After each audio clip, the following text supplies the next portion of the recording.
क्या आप जानते हैं चार धाम और चार धाम की यात्रा का सनातन धर्म में इतना महत्व क्यों है? चार धाम चारों युग से जुड़े हुए हैं। बद्रीनाथ धाम सतयुग, रामेश्वरम त्रेता, द्वारिका द्वापर और जगन्नाथ जी कलयुग से संबंधित है। चारों धाम के दर्शन करने वाले व्यक्ति को मोक्ष की प्राप्ति होती है। लेकिन क्या आप जानते हैं कि इन चार धाम से अलग भी हैं चार धाम और इनकी भी इतनी ही पौराणिक महत्ता है। ये चार धाम विद्यमान है उत्तराखंड में। उत्तराखंड को देवभूमि यूं ही नहीं कहा जाता है। उत्तराखंड में ही आता है सबसे पहला धाम बद्रीनाथ, जो कि अलकनंदा नदी के किनारे बसा है, तथा चारों धामों में सबसे पहला धाम है जो भगवान विष्णु जी से संबंधित है, और यह सतयुग का धाम है। इसकी स्थापना सतयुग में हुई थी।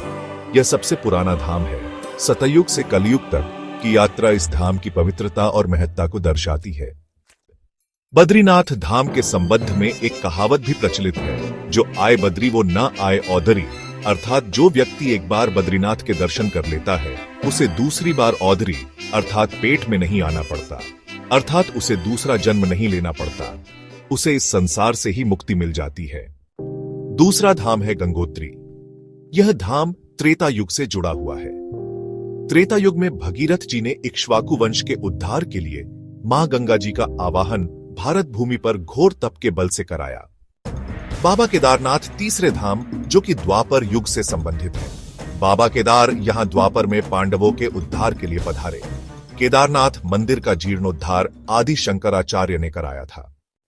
और चतुर्थ धाम मां यमुनोत्री जी, जो कलयुग से संबंधित है। यहां पर ही मां यमुना का उद्गम स्थल भी है। यमुनोत्री में एक गर्म कुंड भी है, जहां नहाने मात्र से आपके सारे चरम रोग खत्म हो जाते हैं। यदि आप उत्तराखंड देवभूमि में आकर इन चार धामों के दर्शन करते हैं, तो भी आपको मोक्ष का मार्ग मिलता है।